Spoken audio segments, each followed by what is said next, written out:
Hello everyone, Ryan here. Welcome to our comprehensive guide on how to find low competition keywords with high search volume using Semrush. Today in just a few minutes, I'm going to show you how to do keyword research as a pro. I'll show you the tools necessary to uncover valuable keywords that can drive targeted traffic to your website and boost your online presence. So we'll start by talking about Semrush's key features, and then I will show you step by step how you can do the process of researching keywords, analyzing their potential, and refining your keyword list for maximum impact. So by the end of this video, you will not only have a solid understanding of how to use Semrush for keyword research, but you'll also have a list of powerful low competition keywords that you can start targeting right away. So let's get started. So the first step in our keyword research is to create a Semrush account. And while Semrush offers a free version, it's highly limited and you don't really get the most out of the platform using the free version. So feel free to check out the link in our description box down below. It will grant you a free trial for Semrush. By starting with a free trial, you will have access to all of the platform's features without any limitations for a full week. So to take advantage of this free trial, simply click on the link in the description box down below and then follow the prompts to create your account. You will not be charged until the trial period ends, and you can cancel your subscription at any time. Once you've created your account, you will land on the main dashboard where you can see an overview of your competitors' organic traffic, domains, and more. However, for our keyword research purposes, we are going to navigate to the SEO dashboard. And before diving into the actual research process, it's crucial to create a list of seed keywords related to your business or the niche. These keywords will serve as the foundation for your research and help you uncover even more relevant keyword opportunities. For example, let's say that you run a graphic design company that uses Canva to create designs for clients. So your initial keyword list might include terms like Canva, graphic design, logo design, maybe design templates, and so on. So brainstorm as many relevant keywords as possible to ensure a comprehensive research process. So with your initial keyword list in hand, it's time to start researching. So let's begin by navigating to the keyword overview tool within the SEO dashboard. You can find it on the left hand side here. And then enter one of your seed keywords into the search field. In this case, I'm going to use Canva. As you will see, the keyword overview tool will provide a wealth of data about your chosen keyword. But don't feel overwhelmed. We'll focus on the most important metrics for our purposes. So first, let's take a look at the volume metric. And this indicates the average number of monthly searches for the keyword. As you can see right here, Canva has this many searches in the United States. And while high search volume is generally desirable, it's not the only factor to consider.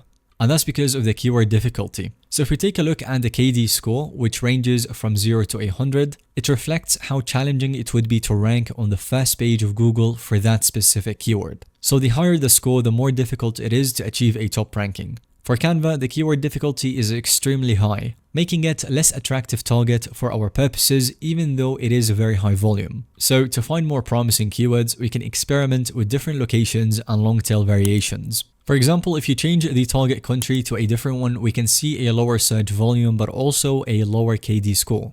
And this may be useful for a localized campaign, but our goal is to find the English language keywords with a good balance of search volume and ranking potential. So to find more specific long tail keywords, let's navigate to the keyword magic tool within the SEO dashboard. This is a powerful tool that generates keyword ideas based on your seed keywords and allows you to filter and refine your results. So continuing with our Canva example, let's search for Canva design and let's see if we can uncover any low competition, high value keyword opportunities. The keyword magic tool provides a list of related keywords along with their search volume, keyword difficulty, and other metrics. So take some time to explore the keyword suggestions and pay attention to the questions and related keywords section, as these can often yield valuable long tail opportunities. For example, you can find a long tail keyword question, such as how to share Canva design with team members, or maybe how to create a logo using Canva. These questions could serve as the basis for targeted blog posts that attracts traffic from users searching for those specific topics.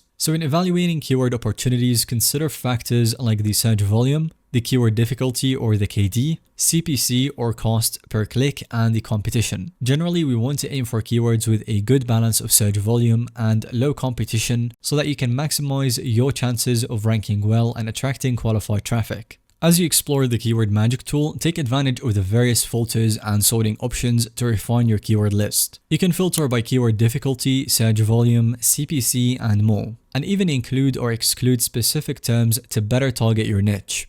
For example, if we filter our Canva design results to show only keywords with a low keyword difficulty score, you might find a much more promising opportunity that has far less monthly searches and could be the focus of a blog post teaching readers how to create simple designs using Canva. But when you find a promising keyword, simply click the checkbox next to it and then add it to your keyword list. The keyword list is a powerful feature that allows you to organize, track, and analyze your target keywords over time. So to access your saved keywords, click on the Keyword Manager tab within the SEO dashboard, and then from there you can export your keyword list, delete unwanted keywords, or refresh the metrics to ensure that you're working with the most up-to-date data. And finally, with your refined keyword list in hand, it's time to put your research into action. And you can do that by creating targeted content, so using your targeted keywords as the basis for blog posts, product descriptions, and other website content to attract organic traffic from search engines. You can also optimize your website by incorporating your target keywords into your page titles, meta descriptions, the headers, and other on-page elements to improve your search engine rankings for those terms. Definitely make sure to track your progress by regularly monitoring your search engine rankings, traffic, and other key metrics to gauge the success of your keyword targeting efforts and make data-driven decisions as needed. And that will be a wrap on today's video. Thank you so much for watching. If you found today's video to be helpful or informative to watch, then go ahead and give us a thumbs up. Definitely don't forget to subscribe to our YouTube channel so that you don't miss out on any follow-up content that we can make related to this one.